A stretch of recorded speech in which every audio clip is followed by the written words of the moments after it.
Hola, ¿cómo están? Bienvenidos y bienvenidas a Aprende en Casa 3. Espero que ya tengan su material, su cuaderno, su lápiz, su pluma y sobre todo el entusiasmo y las ganas de estar en esta clase de lengua materna español para sexto grado, acompañados como siempre de la maestra Gaby Rivas. Bienvenida, Gaby.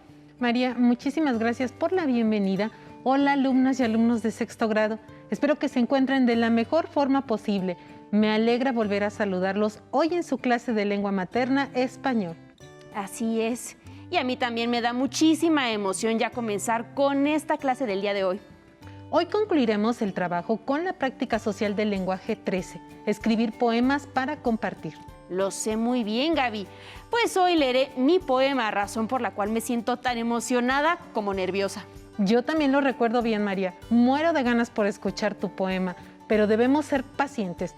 Primero la clase y por lo pronto, antes de iniciar, les recuerdo a las y los estudiantes que si por algún motivo no pudieron acompañarnos en alguna sesión o si quieren repasar o fortalecer un aprendizaje, pueden ver las clases anteriores en el portal de Aprende en Casa 3.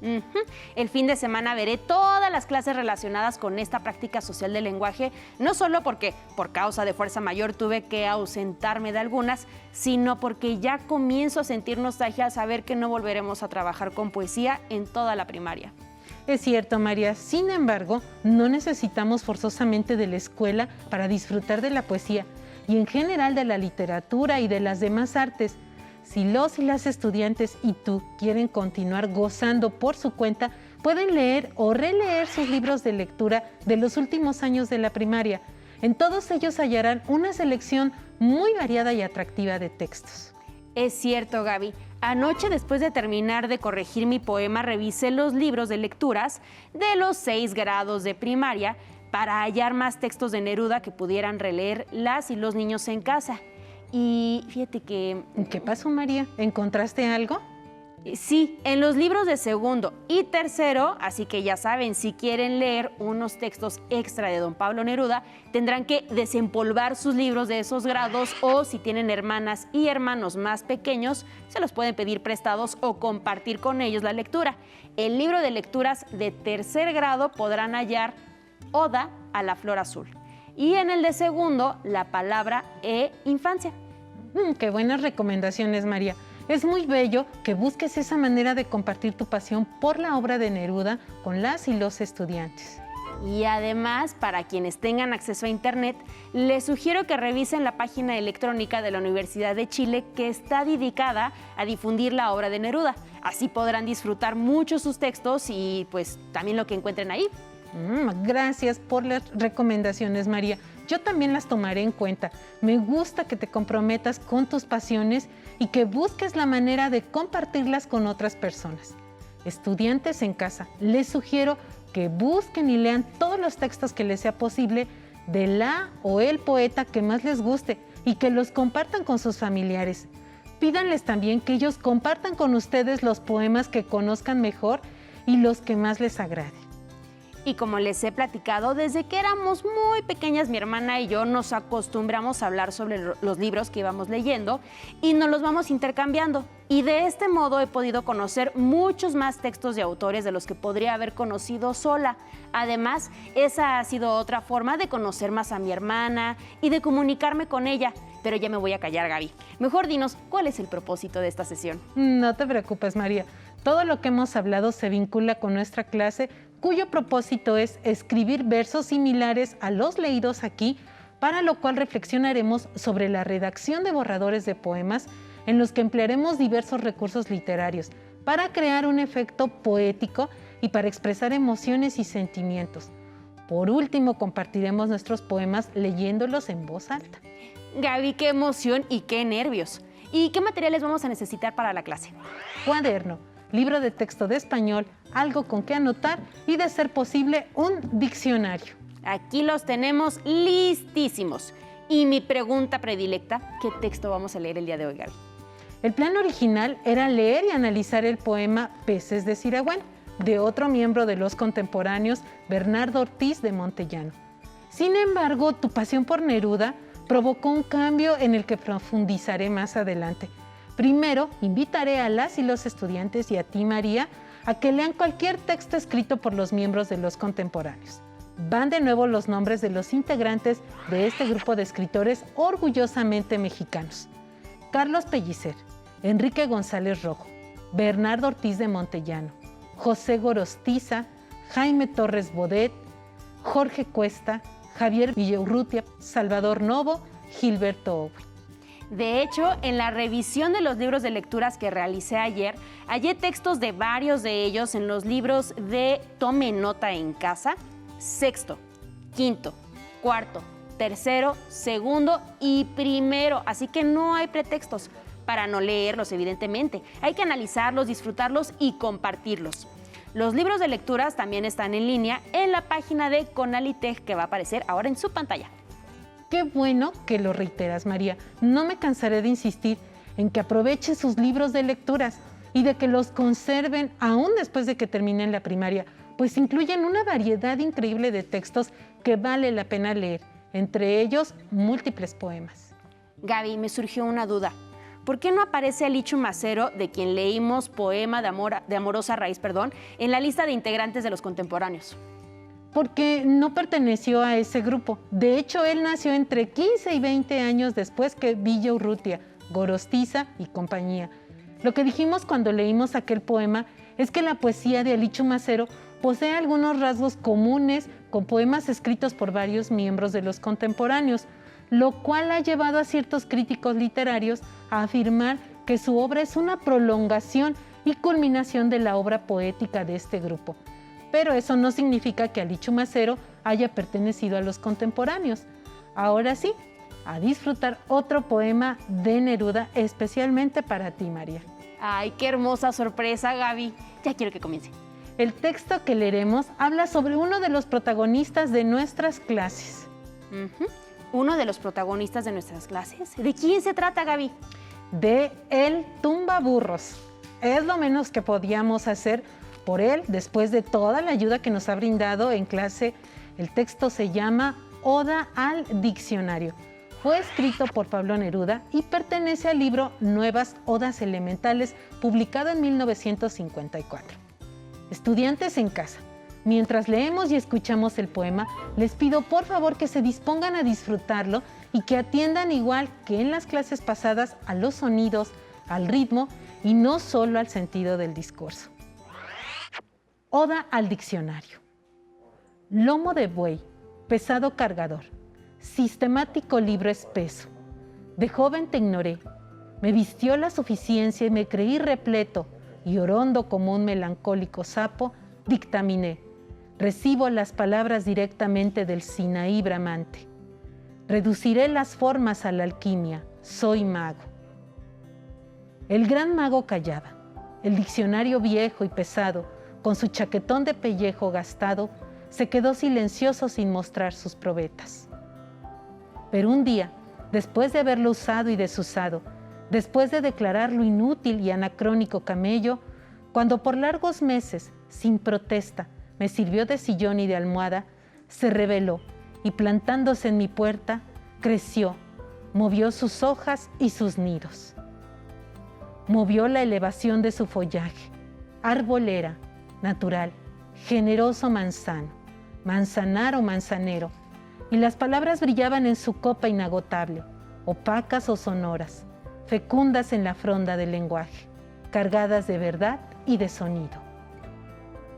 Apartó una sola de sus páginas, caporal, capuchón, qué maravilla pronunciar estas sílabas con aire, y más abajo cápsula hueca, esperando aceite o ambrosía, y junto a ellas, captura, capucete, capuchina, caprario, captatorio, palabras que se deslizan como suaves uvas o que a la luz estallan como gérmenes ciegos que esperaron en las bodegas del vocabulario y viven otra vez y dan la vida.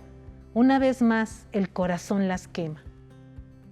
Diccionario, no eres tumba, sepulcro, féretro, túmulo, mausoleo, sino preservación. Fuego escondido, plantación de rubíes, perpetuidad viviente de la esencia, granero del idioma. Y es hermoso recoger en tus filas la palabra de estirpe, la severa y olvidada sentencia, hija de España, endurecida como reja de arado, fija en su límite de anticuada herramienta preservada con su hermosura exacta y su dureza de medalla.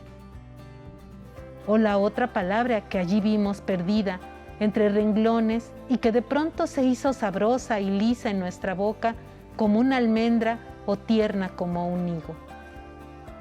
Diccionario, una mano de tus 1000 manos, una de tus 1000 esmeraldas, una sola gota de tus vertientes virginales, un grano de tus magnánimos graneros en el momento justo, a mis labios conduce, al hilo de mi pluma, a mi tintero.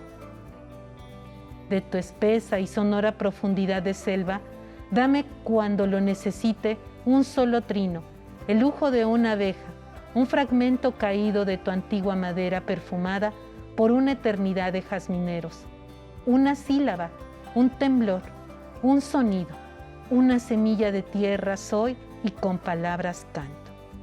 Neruda Pablo, Antología Fundamental, 9ª edición, Chile, Pehuen, Editores, 2010, página 235 a la 239. Estudiantes en casa, María, ¿qué les parece? ¿Qué opinan sobre Oda al Diccionario de Pablo Neruda? Gaby, ¿qué te puedo decir? Estoy muy emocionada. Me fascina el motivo del poema, es decir, mi querido Tumbaburros, a quien comienzo ya a querer como una especie de primo cercano. Y al respecto, me encanta comprobar una vez más que es posible escribir un poema sobre cualquier motivo. La poesía, un soneto, la danza, la orilla del mar, un albañil, un diccionario y un etcétera infinito. Así es, María. Consideren este aspecto que resalta María al momento de determinar el motivo de su poema. Escriban sobre lo que les dé la gana. Son libres para elegir, estudiantes en casa. María, ¿qué otros aspectos del poema llaman tu atención?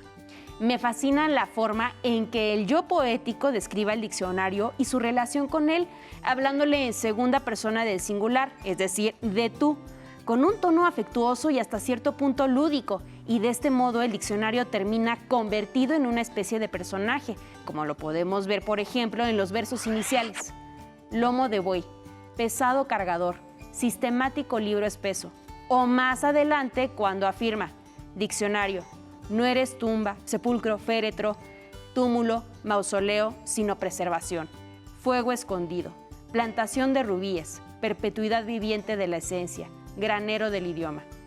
Coincido con tu interpretación, María. Sin embargo, me gustaría agregar que los elementos que el yo poético destaca del diccionario reflejan, en mi opinión, parte fundamental de la esencia y personalidad de esta clase de libro. Destaco este aspecto, pues seguro que Neruda, para poder escribirlo, debió dedicar mucho tiempo a contemplar el motivo de su poema y sobre todo a reflexionar en torno a él.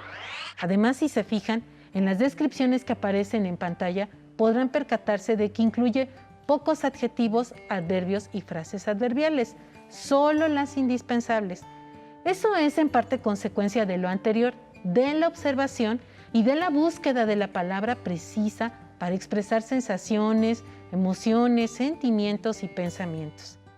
En estos versos, como resulta evidente, pueden apreciar también la forma en que el yo poético platica sobre su descubrimiento de la utilidad del diccionario. Pero un día, después de haberlo usado y desusado, después de declararlo inútil y anacrónico camello, cuando por largos meses sin protesta me sirvió de sillón y de almohada, se rebeló y plantándose en mi puerta creció, movió sus hojas y sus nidos, movió la elevación de su follaje. Árbol era, natural, generoso manzano, manzanar o manzanero, y las palabras brillaban en su copa inagotable, opacas o sonoras, fecundas en la fronda del lenguaje, cargadas de verdad y de sonido. Me siento identificadísima con lo que dice el yo poético sobre el diccionario, pues como recordarán, al principio yo también dudaba un poco de su gran utilidad. Sin embargo, ahora no quiero despegarme de él. Lo recuerdo bien, María, y aunque me encantaría continuar dialogando sobre Oda al diccionario y las cualidades del tumbaburros, debemos cambiar de actividad. A continuación reflexionaremos sobre la redacción de poemas y hablaremos del proceso que deben seguir las y los estudiantes para la escritura del suyo. Para ello quiero que me ayudes a leer otra nota de nuestro ya conocido Paul Valéry. Por supuesto, Gaby. Las ideas sobre poesía o escritura literaria y trabajo están en mí estrechamente asociadas desde tiempo inmemorial, más allá de mi alcance. Tengo desconfianza de aquello que llega de pronto y que sospecho siempre no es bastante natural. Con frecuencia lo espontáneo me parece más accidental que natural. Estos dos modos de producción tienen en común el hecho de presentarse mezclados, pero lo que viene al espíritu sin esfuerzo y a veces sin que uno lo espere, no lo hace atendiendo necesariamente a las exigencias de la existencia exterior y a menudo no son más que cuerpo sin alma o alma sin cuerpo. Un paisaje desnudo es accidental, ruina geológica con vestigios de grandeza diversa, desde la arena hasta las masas de roca, pero la planta que se mete allí, el árbol que allí se desarrolla, son naturaleza. Lo mismo sucede con el espíritu. Los comienzos instantáneos son accidentales. Las asociaciones, que son otro tipo de comienzo, reducidas a su primer término, también. Pero si se intenta causar una necesidad seguida de una obra, si se intenta dar la impresión de una naturaleza viva que se desarrolla y se le adapta conservando sus características esenciales, solo se la puede obtener mediante el trabajo y la espera. ¿Qué tipo de trabajo es este? Uno que juega simultáneamente sobre dos tableros, procurando hacer corresponder las ventajas, es decir, los accidentes felices, aunque estos sean rarísimos. Pero entonces interviene el tiempo, y con el trabajo se retienen solo los golpes felices. Valéry Paul, Nota sobre poesía, traducción y prólogo de Hugo Gola, México, Universidad Iberoamericana, 1995, páginas de la 37 a la 38. Estudiantes en casa. María, ¿cambian algo su visión sobre la escritura después de la lectura de esta nota? Sí, en esta ocasión Valéry me hizo reflexionar sobre uno de los estereotipos más difundidos alrededor de la poesía, que los poemas son frutos de la inspiración y no producto del trabajo y de la disciplina. Así es, María. La postura de Valéry es que la poesía y en general la escritura literaria son producto del trabajo y que la inspiración es en realidad una especie de accidente feliz, rarísimo, el cual sin trabajo arduo de por medio sirve de muy poco. Sí, y como dicen, si la inspiración llega a nosotros en algún momento, lo mejor será que nos encuentre trabajando. Así es, María. Estudiantes en casa, les pido que reflexionen en torno a esta última idea antes de comenzar a escribir su poema, o si ya comenzaron, que la tomen en cuenta en su proceso de revisión. Después, recuerden que el objetivo es escribir versos similares a los leídos en clase. Seguro que lo recuerdan bien y parte del ejercicio de escritura de poemas consiste en seleccionar un tema y un sentimiento sobre el que quieran escribir, los cuales, como resulta obvio, deben estar relacionados. Y en este sentido, el tema de mi poema es el despertar a la poesía y las emociones y sentimientos que procuro expresar son fascinación, sorpresa, placer, alegría, admiración, por lo cual, como podrán comprobarlo cuando lean mi poema, empleé diversos recursos literarios como el símil o comparación y la metáfora, para así crear un efecto poético y expresar emociones y sentimientos. Como mencionamos ayer y como lo hemos mostrado en clase, es posible tanto escribir sobre cualquier tema como expresar cualquier emoción y sentimiento, y los recursos del lenguaje están al alcance de todos. ¿Qué mejor ejemplo que Oda al diccionario? Al respecto quisiera resaltar de pasada otra frase de Paul Valéry, para que la tomen en cuenta cuando estén escribiendo su poema. Para un poeta no se trata nunca de decir llueve, sino de crear la lluvia. Ahora, María, volviendo a la secuencia de hechos en tu proceso de escritura, ¿podrías compartir con nosotros qué hiciste después? Claro, reescribí mi poema muchísimas veces y lo revisé en voz baja y en voz alta. En particular, me resultó útil leerlo en voz alta para poder comprobar si había logrado el ritmo y los sonidos que buscaba conseguir. En el proceso de revisión involucré también a los miembros de mi familia, a quienes, como en otras ocasiones, les pedí que me dieran su opinión sobre mi poema, lo cual me permitió comprobar que, entre otras cosas, era claro y que poseía las características que yo quería otorgarle a mi poesía. Muy bien, María. ¿Y en qué opciones has pensado para compartir tu poema? La primera, como comenté, fue compartirlo con los miembros de mi familia, aunque no conocen todavía la versión final. El fin de semana haremos una velada poética con mis papás, mi hermana y yo, en la que todos leeremos en voz alta poemas de distintos autores. Entonces les leeré la versión final del mío.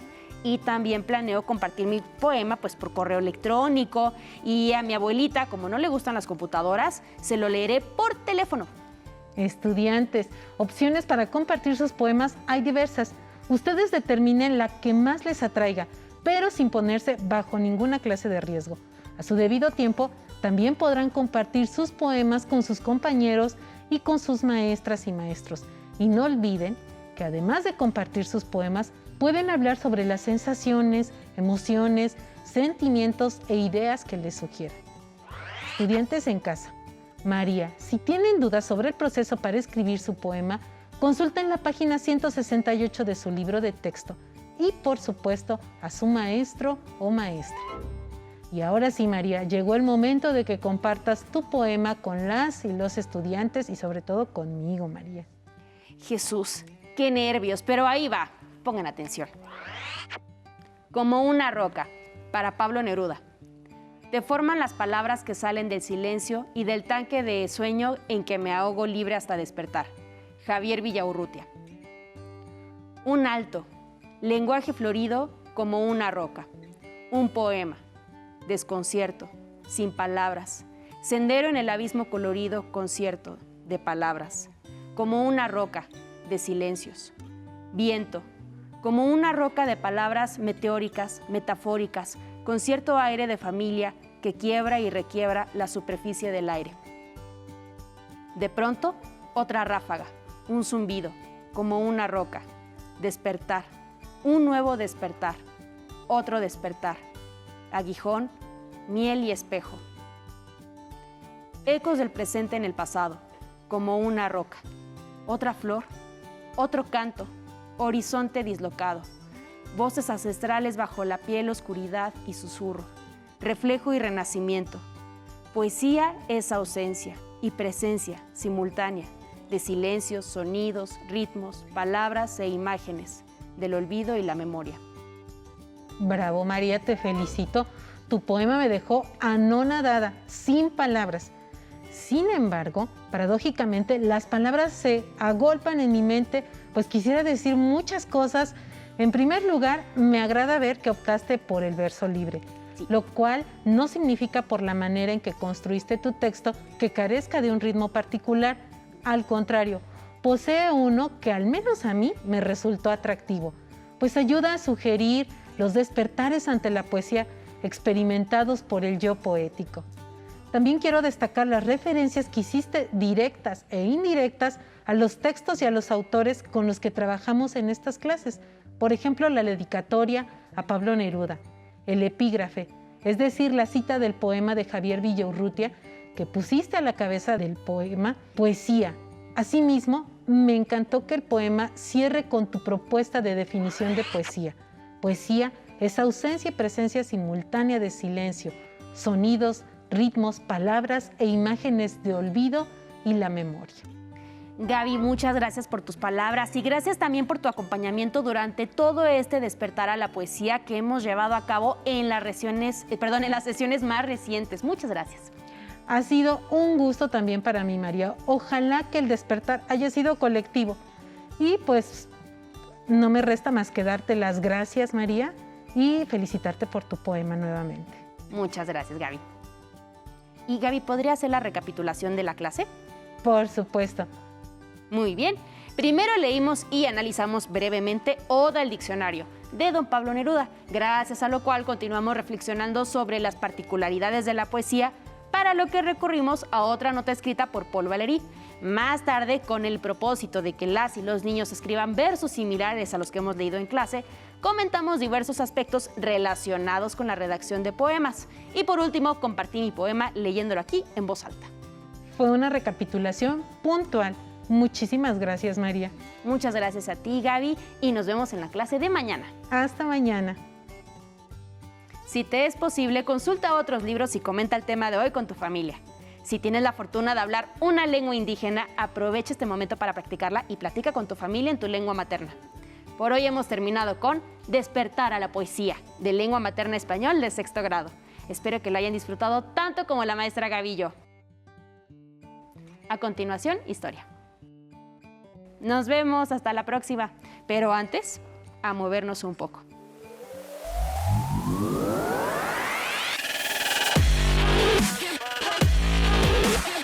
Recuerda, entre clase y clase, activa tu cuerpo. Ok, Yair, ahora lo que vamos a hacer es, nos vamos a poner en 6 puntos, te explico cuáles 6 puntos, y vamos a elevar nuestras manos, alternando, 10 veces cada una, y descansamos, ¿ok? Vamos a hacer la demostración. Nos ponemos en 6 puntos. Ok, y vamos a levantar nuestra mano derecha, izquierda, derecha, ok, derecha, izquierda,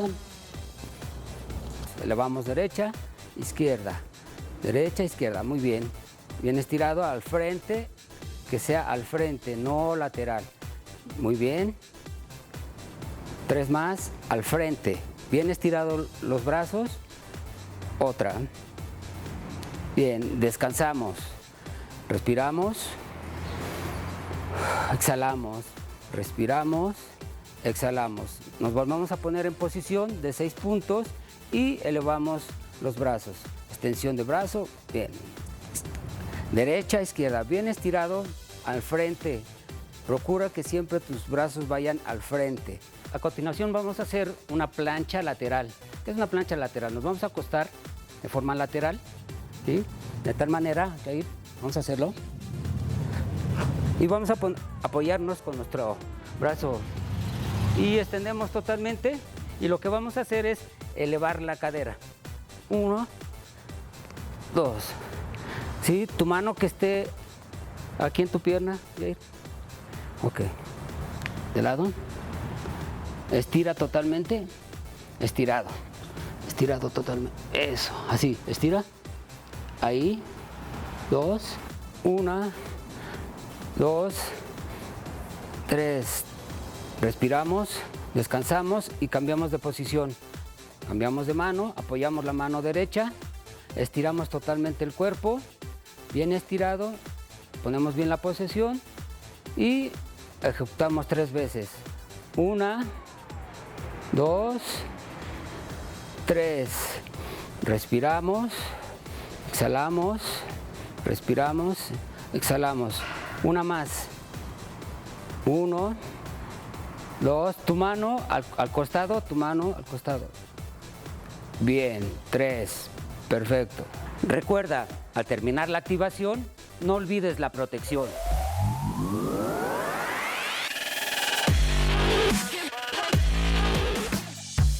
Si no tienes el libro de texto o necesitas ayuda para responder las preguntas, contáctanos. Para apoyo pedagógico, hay maestras y maestros de lunes a viernes de 8 a 20 horas en el teléfono 55 41 72 04 13, con 100 líneas. También puedes encontrar los libros de texto en la página conalitec.cep.gov.mx. Si quieres volver a ver los programas de Aprende en Casa, los puedes encontrar en la siguiente liga: aprendeencasa.cep.gov.mx. Nos vemos, hasta la próxima. Adiós, adiós.